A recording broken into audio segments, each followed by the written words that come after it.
Si Kristo mga igsoon mianhis kalibutan aron ta maluwas. Nya ang Ginoo kay nasayod man nga limitado kaayo ang atong kapasidad pagdawat sa manluluwas or sa kamatuuran. Iyang gipasiunhan pagpadala og mga propeta,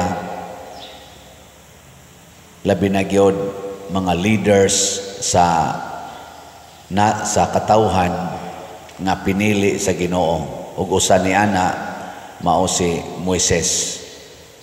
Si Moises mao ni sugod pagtigom sa piniling katawhan sa maong ang Israel, ug naghimo siya katong mga sugo.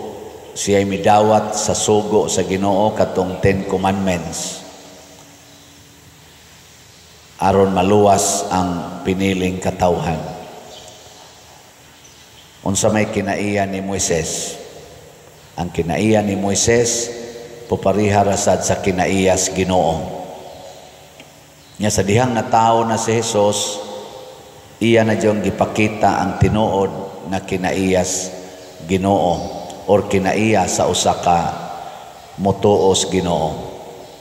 Ug unsa may kinaiya nga gipakita ni Moises, gipakita ni Kristo o gipakita sa mga santos, unsa man ang kinaiya? Wa mo ka dungog sa mga pagbasa. Ang kinaiya nga dili gyud musugot nga mamatay ang iyang isig katawo. Hatagan gyud niya kinabuhi bisan pag ang labing dautan. Tagaan gyud kinabuhi. Gilingay mong tupad na gusto kang mabuhi ko. Na gusto kang mabuhi ko. Ay, usahay ra ba? Kusog kita manunglo. Mabita na nga ang kalibutan karon, kusog kuno kayo ning depression, kaning hikog. Nga naman, kaya ang mga tao, di na mo care sa iyang isig katao. Ang ato na lang yung paningkamutan, nga mabuhi ta. Bahala na mong mga matay mo diha, basta siguro laning amo. Hastas ato ro mga politicians, takli-takli na lang na silang partido.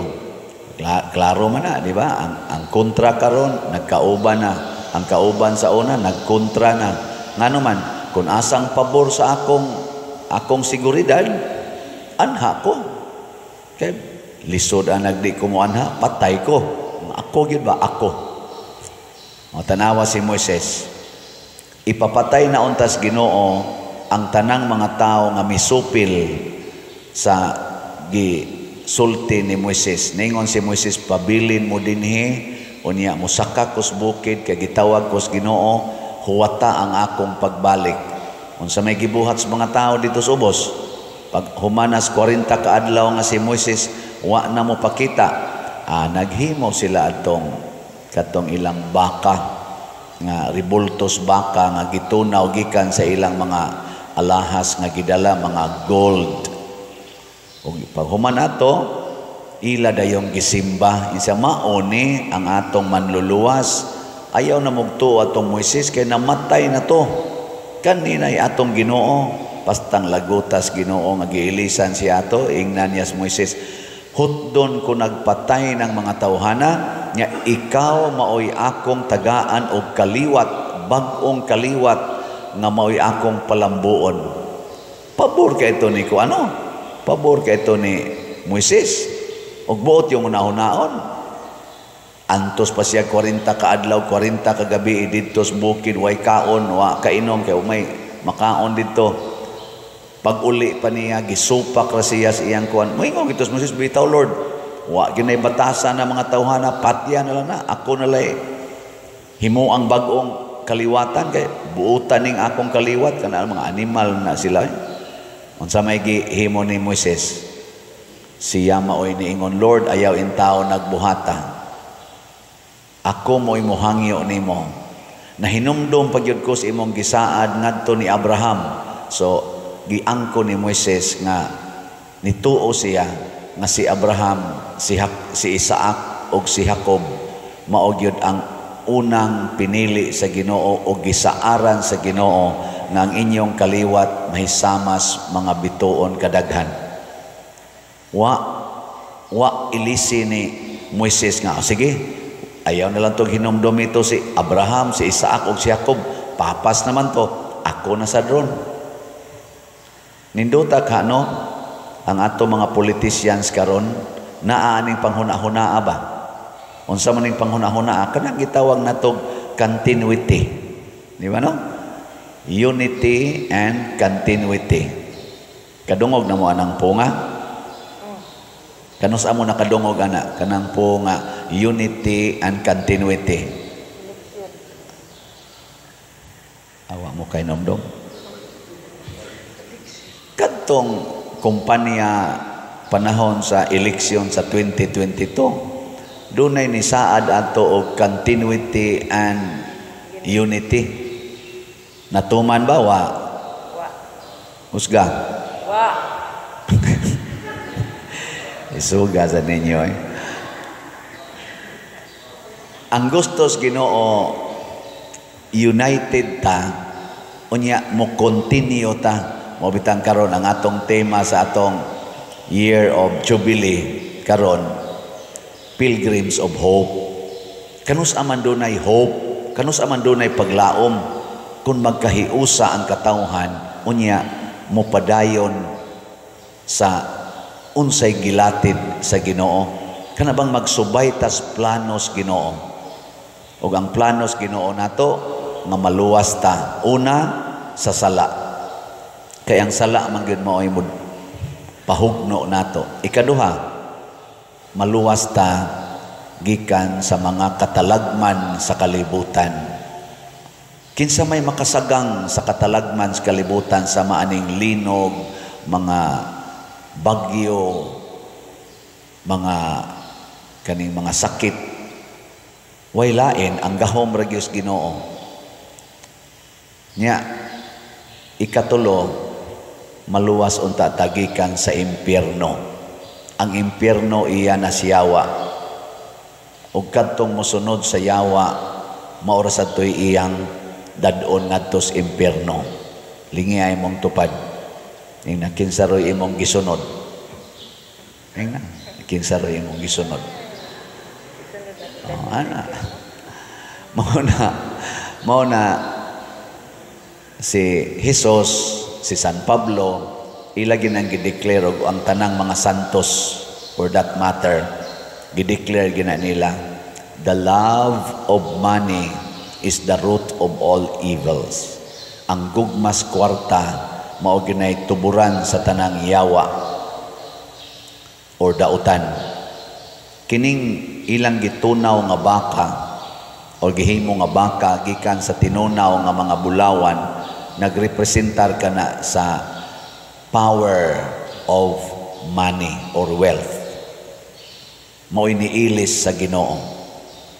Kinsa man ang Ginoo, siya ang kamatuoran. Kadtong ilang gihimong baka, hinimo-himo rato. Sa ato patong pinulungan karon, fake news. Pag ingon nila kini ang atong manluluwas, fake news. Ana, ang kamatuoran mauragoy good news. Kamo ganahan mos kamatuoran o ganahan mos bakak?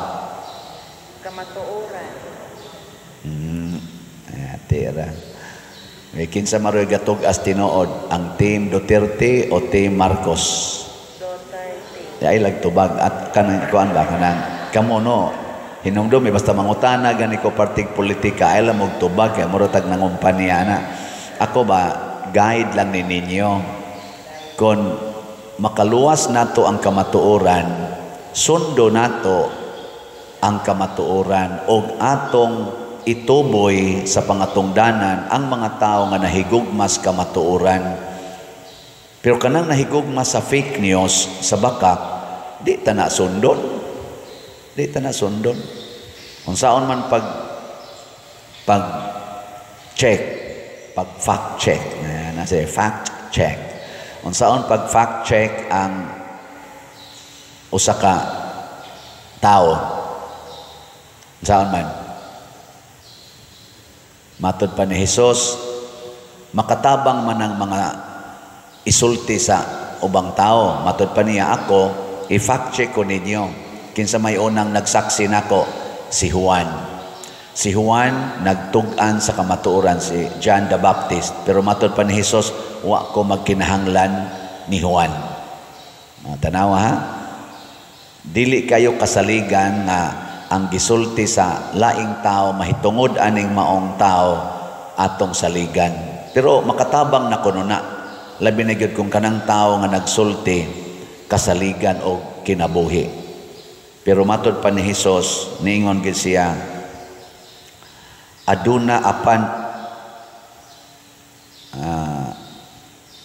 apan may nagsaksi mahitungod kanako nga labaw pa sa gibuhat ni Juan. Unsa kinsa man ang mga buhat nga gipabuhat kanako sa akong amahan, mao ang nagsaksi mahitungod kanako nga ako pinadala sa amahan. Ang mga buhat nga Diosnon. Nya unsa man mga buhat nga Diosnon? Una gyud kanang musumpo sa mga buhat nga yawanon.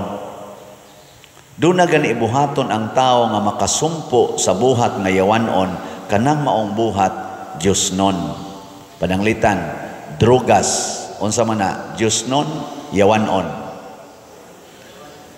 Kana bang illegal drugs?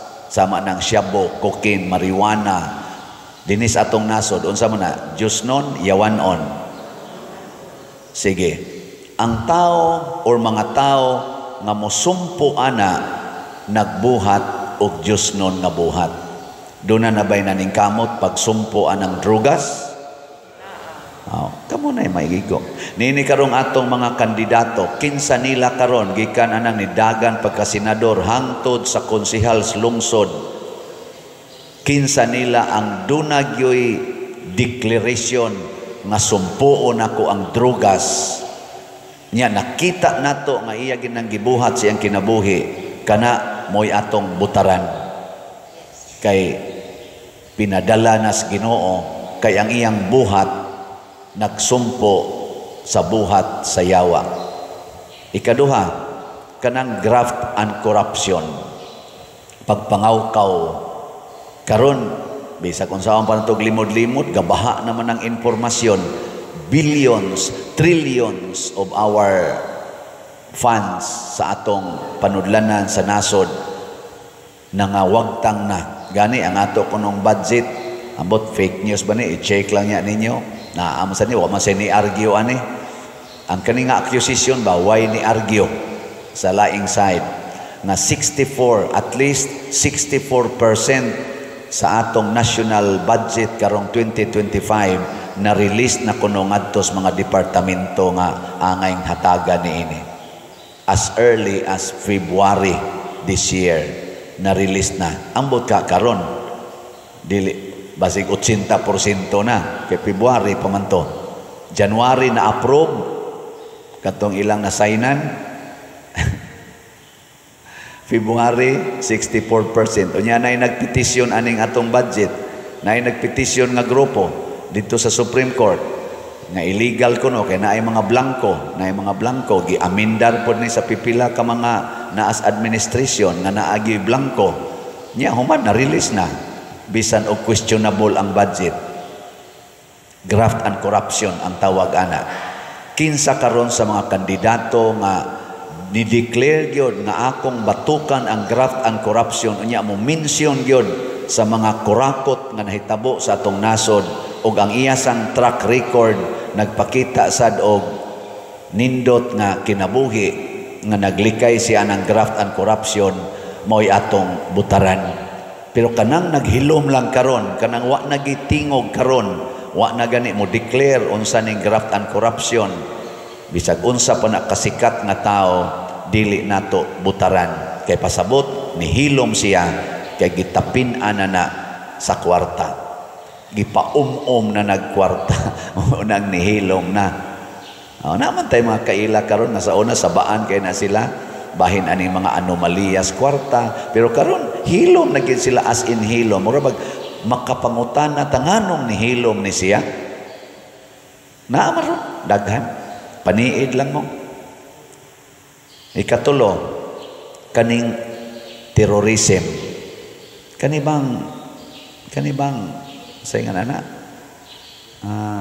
terorista, sama anang mga extremist, mga underground movements, mga subversibo nga kalihukan. Kana bang muambos sa mga military, muambos sa mga kapulisan, mangutong anang mga businessman, pangayuan og people's tax. Ana, naaman na ron, ni kusog naman, gihimo naman gina nilang reel sa video gani, ang ilang gipangpatay. Doon na ba'y, unsa man eh, yawanon ba ni nga buhat o Diyos nun? Yawanon. Pagpatay kinabuhi. Ang Ginoo muluwas o kinabuhi. Daghan na sa kay karong krimen aning pagpatay, paglugos, pagpatay. Gani katong foreigner dito sa Boracay in town. Ga-enjoy. Di ending dito dapit sa may CR. Gipatay. Mga bata, gipangputlas liog, gipang-rape, gipangpatay, mga estudyante karon sugod na sag kamatay, kay gitulis nga gadag cellphone, nibalik na sa tong magsakay kag jeep, mag-cellphone ka, labnihon imong cellphone, taxi drivers karon wa na sad, gipangtulis na sad, mga kanang mga dihang mga tindahan, gipangtulis, hasta pagutahong sari-sari store nga ang gitinda, itlog ra, tulison pag yun. Kinsa man ang ni-declare ani atong mga politicians nga nidagan karon og wa mudagan, kinsa Manila ang nag-declare nga ako ning sumpuon, bahala nagmagkadugo ko or mamatay ko, ako ning sumpuon, mao nay atong butaran.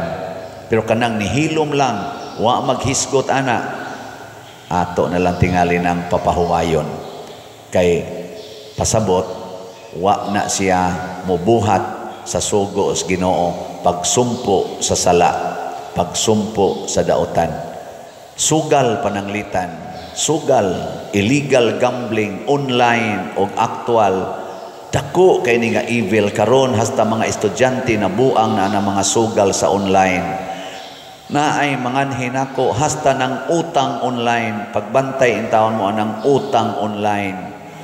Mga bot nga rin ako og dool kay naputos nas utang dihas online, tablar sa nay sugal, mura bag imong gisugal, kinsa may ni sumpo ani karong sugal na atoy hiring-hiring kay sumpuon kuno tong pugo. Yes, kanindot ana, online gambling, gaming, gambling, pero giilisan sa dani karong perti na kunong daghan ng online gamblings. So ni sumpo tag usa ni alaw tag na po, pasti lang lisura na.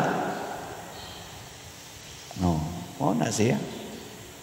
So ang mga na-involve ni ini, sayon ra man na kana mga politicians, mga kandidata karon nga di na bitaw magtingog-tingog against sa aning mga evil activities sa atong nasod nga ni hugno sa atong ekonomiya, na himong mga pobre na kaing ato yung samot ka pobre ang ato mga igsuong pobre ng daan. Ato na silang papahuwayon. Ilisa nato sa atong gitan-aw nga nagdaog pulong og buhat nga musumpo niini. Muna si Hesus, pag abot na niya sa kalibutan, gisumpo niya ang mga bakap, ang mga pagpakaron ingnon, ang kaning pagka-domineering, ang mga kurakot na gihimo sa mga leaders atong panahon na sa mga Hudiyo, og ang resulta gipatay gid siya. Apan sa dihang gipatay siya nga mo kanay atong gihandom karon ining atong Lenten celebrations, ang iyang kamatayon gihalad niya para mabuhi ang kalibutan. So dili na gyud ako ang iyang sentro, kung dili ikaw, kamo ang akong luwason. Gilingay mong tupad. Lingi aba, ang di mo lingi gasunod sa yawa. Ing na magpakamatay na ko para nimo. Ing na ba na magpakamatay ko para nimo. Galisod nga kagpalit og slot para simbahan. Pakamatay na noon. Pero basin pa di ay. Pamalit mo og slot ha. Daghan pa kay tag slot karon, di lang sa ko mo report og maalang ko mo update. Padayon tagpalit og slot, pakamatyan taning pagpalit og slot. Doon na tayo mga daghang bisita nga ni anhi dinhi. Gahapon gani diha sa tayo bisita. Pag abot diri sa Lapadiroy, manimbawt gyud akong balhibo magtan-aw sa inyong simbahan. Nindot lagi kay Father, simple kaayo pero nindot gyud siya tan-awon ana nakotungod ni sa inyong mga slots. Ug dili ra nimo ay nanindot ning dinhi inyong nakita. Daghan dinhi mga kapilya nanindot na sad. Daghang mga parokya nga natabangan nato nga mo nindot-nindot sad. Ug ang gani ang ato yung pinaka garbo na nato og at the same time makapahambol daw na nato nga kining atong parokya nakatampo ni anang pagtukod ni anang nindot kaing shrine sa Capilinia di Fatima, the fourth replica sa Capilinia di Fatima dito sa Portugal, dinhi sa Pilipinas, the only in Asia, the only in the Philippines na adiha sa San Remigio. Dako kay natampo ang atong slot-slot dinhi. Pakpakan nato usabi ang atong mga slotters.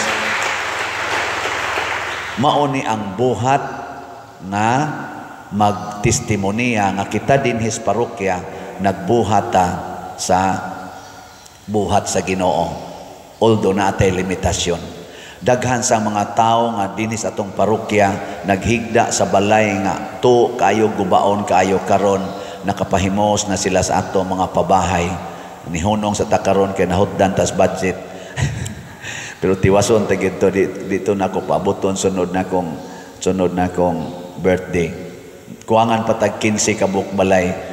Pero nakahuma na tag 135 ka balay ang atong nahatag dinhi tibuok nato nga 136 ba to sa tibuok natong parokya. Salamat sa Dios. So kamo nakatampo ni ini. Kamo dinhi online, kamong online parishioners nakatampo mo ni ini. Busa mauna ni ang atong giya sa pagpadayon as pilgrims of hope.